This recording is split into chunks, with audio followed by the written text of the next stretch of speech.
এক সাহাবী ছিল 16 বছরের সাহাবী, কাফের শত্রু দুশমন উনারে যুদ্ধের ময়দানে আটকাইছে। উনার একটা কথা উনার মুখ দিয়া বাহির করতে চাইছে এই সাহাবী হাবিব ইবনে যায়েদ উনার নাম ছিল। আহা, আমরা কিতাবে পড়ছি, উর্দু কিতাবে। এই সাহাবীকে যখন দুশমনের সর্দার আটকাইছে, তখন উনাকে বলছে, তুই শুধু এ কথা বলবি মুহাম্মদ আল্লাহর রাসূল না।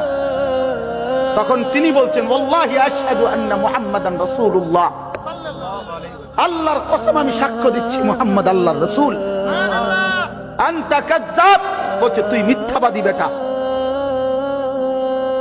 তখন কিতাবে আছে উনার ডান হাত কেটে ফেলে দিছে। বলছে এবার বল। বলছে আমি ওই কথাই বলছি মুহাম্মদ আল্লাহর রাসূল। বাম হাত কেটে ফেলে দিছে। বলছে এবার বল, বলবি কিনা? বলছে ওয়াল্লাহি আনা আশহাদু মুহাম্মদ রাসূলুল্লাহ, আমি সাক্ষ্য দিচ্ছি মুহাম্মদই আল্লাহর রাসূল। ডান পাও কাটছে, বাম পাও কাটছে। এরপরে বিশ্বাস কসম আল্লাহ, আমরা উর্দু কিতাবে নিজে পড়ছি যে এরপরে ওনার কাইটা জিব্বাটাই না কাটছে, ওনার শরীরটা কাইটা টুকরা টুকরা করে পিস পিস করে বুটি বুটি বানাই লেছে, গোশতের টুকরার মতো ছিন্ন ভিন্ন করে ফেলে দিছে।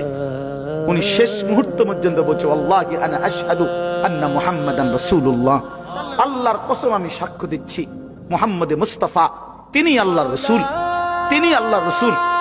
এরপরে ভাইয়া শোনো, এই নওজোয়ান শোনো, বিশ্বাস করো ভাই আমার, মদিনায় যখন এই খবর আসছে ওনার মার কাছে, ওনার মাও ছিল নবীর সাহাবী, মহিলা সাহাবী।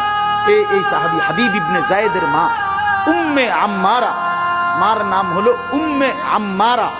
আম্মারা এই মহিলার কাছে খবর আসছে যে মা, তোর সন্তান আল্লাহর জন্য জান দিছে। মা শেষ মিনিট পর্যন্ত রাসূল আরবীর রিসালাতের বিপরীতে আর কাউকে মানে নাই, 1 মিনিটের জন্য অন্য কাউকে মানে নাই। মা, তোর সন্তানকে কাইটা টুকরা টুকরা করে হাত পা আলাদা কাইটা কাইটা পিস পিস বানায় ফেলছে।